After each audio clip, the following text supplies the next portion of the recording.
नमस्कार दोस्तों, business finance learning में आप सबका स्वागत करते हैं। और आज जिस टॉपिक के साथ हम हाजिर हुए हैं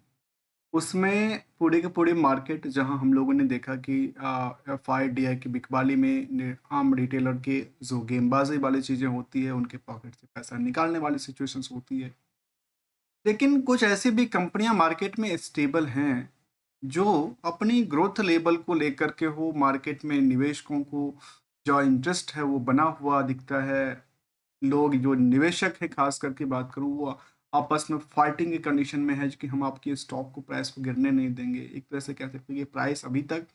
उसी जोन में देखने को मिलता है जिस जोन में पहले था और आज भी जिक्र करता है। हमने जब कुछ फार्मूला बेसिस पे कंपनी को फाइंड आउट करने की कोशिश किया था,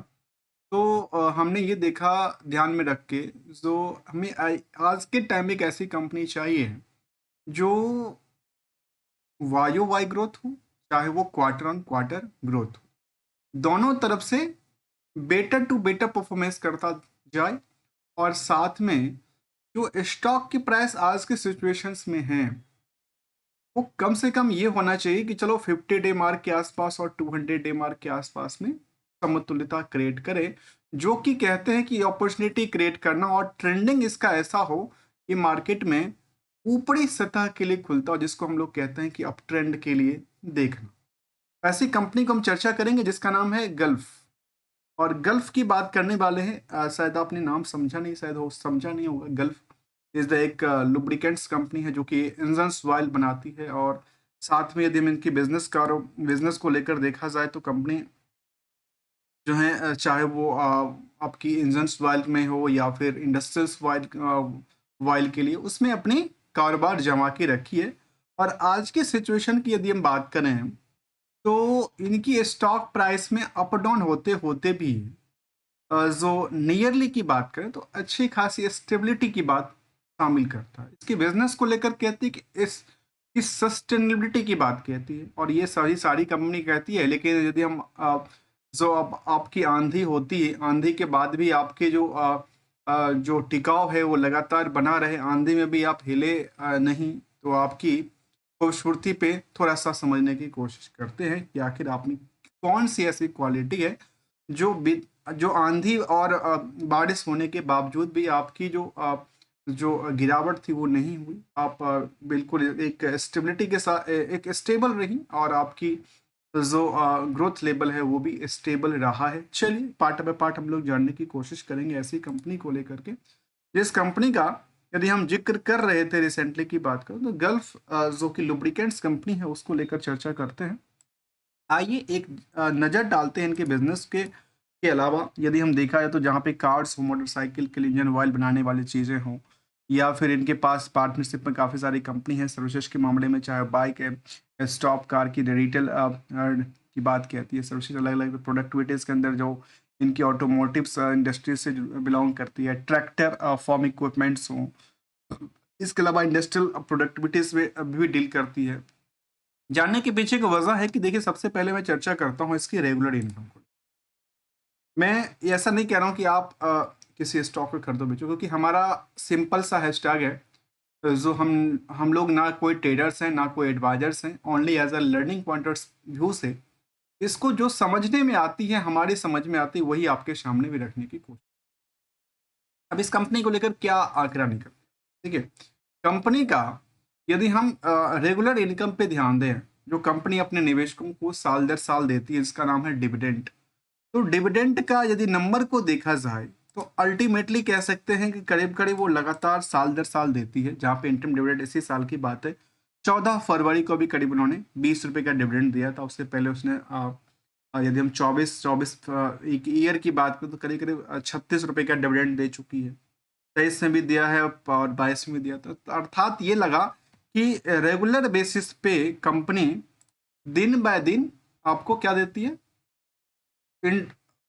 इंटरेस्ट के बदले यदि हम पैसे को लगाएं तो शायद डिविडेंड की पॉइंट ऑफ व्यू से वो पे आउट करती है। कुछ नई सिचुएशन ये भी कहती है इसको लेकर के, यदि हम आज के टाइम में इसको देखें, इनकी प्राइसिंग को देखें, मार्केट की रेश को देखें, तो बुक वैल्यू के बारे में देखा है तो मार्केट 442% की रैली पे है। वही इंटरेस्टिक वैल्यू के कंपैरिजन में करीब 127% की रैली है। वहीं पे यदि इंडस्ट्रियल के पी के मुताबिक आप देखते हैं तो स्टॉक का पी जो है बिल्कुल अंडर वेटेज की श्रेणी में जिक्र करता है। हायर से लोअर की बात यदि देखा है तो मार्केट बहुत ज़्यादा गिरा नहीं है, जैसे हमने कहा कि मार्केट थोड़ा बहुत गिरा है, अर्थात इसकी यदि प्राइसिंग को देखा जाए तो 15, मुझे लगता है कि 1500 से घट के यदि 1200 के आसपास, 25 से मुश्किल से लगता है कि 25% से ज़्यादा का नुकसान नहीं हुआ है, जबकि हायर से भी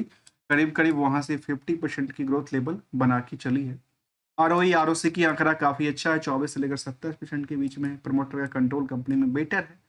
सबके डिविडेंड पेइंग अच्छी खासी कैपेसिटी है, नेट इनकम मार्जिन भी अच्छा खासा है, और जो नंबर ऑफ शेयर होल्डर है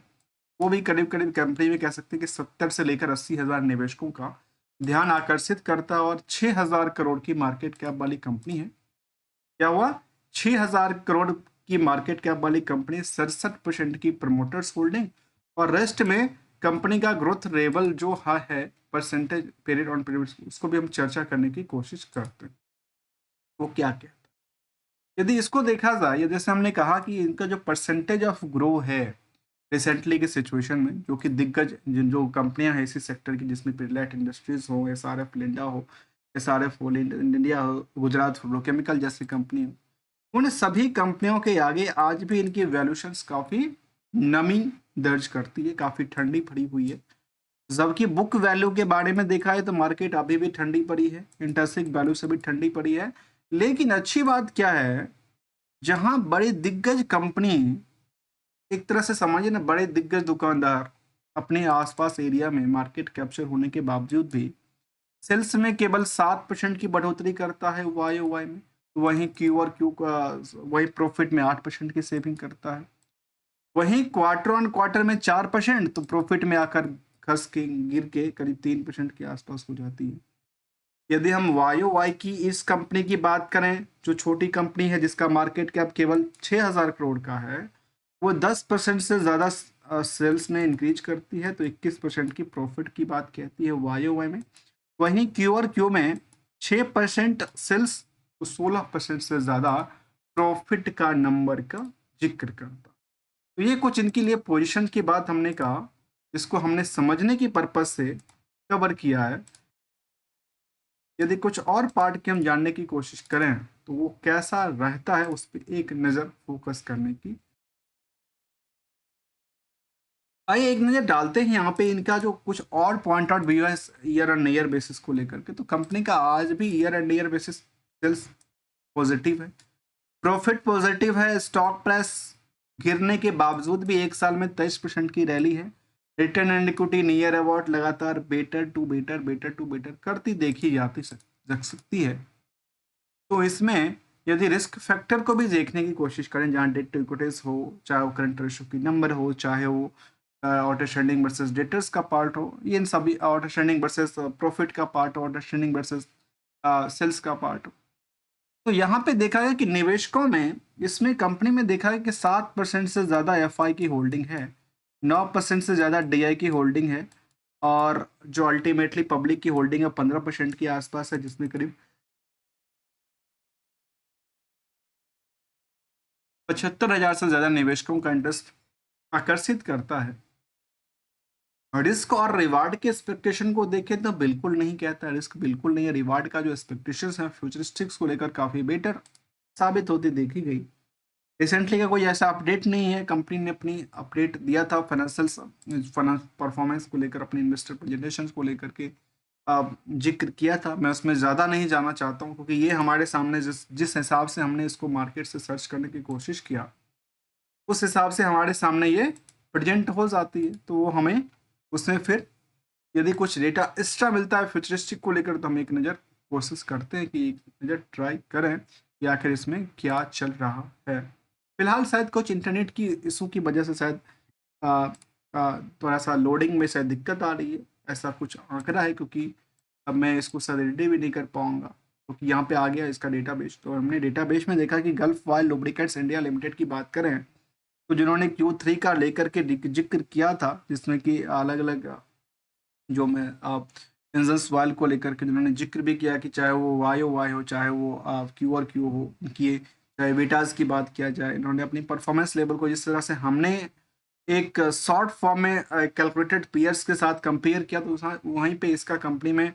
अपने जिक्र करता है, अपनी परफॉर्मेंस की बात अलग अलग एंगल से रखती है, चाहे वो इंडस्ट्रियल के तौर पे हो, चाहे वो इनकी प्रोडक्टिविटीज़ के तौर पे हो, तो इनको लेकर के जिक्र करी है। और इन्होंने अपने बिजनेस मॉडल को लेकर के जिक्र किया, जहाँ पे ई मोबिलिटी एंड जो ईवी वैल्यू चेन है उस पर भी कंपनी का फोकस रहा, जहाँ पे future ready with the EV fuel, ये जो फ्यूल की बात करती है उसमें इनका रोल होगा। जहाँ पे गोवा जो इलेक्ट्रिकल व्हीकल्स वाली चीज़ें होती है उसमें भी जो रोल प्ले करेगी, क्योंकि वहाँ भी लोग जो इंजन्स वाइल्स हैं उसकी ज़रूरत तो पड़ेगी पड़ेगी, भले वो चार्जिंग और बाकी सब चीज़ों से चलता हो। तो क्या होगा, थोड़ा सा कम बढ़ेगा लेकिन काम तो करेगा अभी भी। तो ये हमने जिसको जानने की कोशिश किया, रेगुलर इनकम के तौर पे देखने की कोशिश किया। तो यहाँ पे कंपैरिजन यदि सेंसेक्स की इंडेक्सेशन से करते हैं, बीएससी एनर्जी इंडेक्सेशन से करते हैं, तो comparison with the last period and period basis को लेकर के लास्ट 10 सालों में इनकी डिमांड देखिए लगातार बढ़ती ही गई है, जबकि इनकी ही यदि हम सेक्टर की देखें, इंडस्ट्रियल के पी के मुताबिक देखें, या दिग्गज के तौर पे यदि हम देखें इसको लेकर के, तो यहाँ से उसके कंपैरिजन में सेंसेक्स के पॉइंट ऑफ व्यू से काफ़ी बेटर यहाँ पे साबित हुआ है। तो कह सकते हैं कि आज के टाइम में ये गोल्डन चांस क्रिएट करता है, और यहाँ पे मार्केट में इस हिसाब से रैली क्रिएट किया था वो काफ़ी बेटर साबित होती देखी गई है। ये छोटा सा पहल था हमारा समझने की पर्पज से, तो आखिर ऐसी कंपनी जो मार्केट में आज भी स्टेबल हो, मार्केट में आज भी कामकाज करती हो, आज भी अपनी स्टेबिलिटी के साथ अपने निवेशकों का इंटरेस्ट जागृत करता हो। मिलेंगे कुछ नई पॉइंट के साथ, तब तक के लिए thanks for the joining us.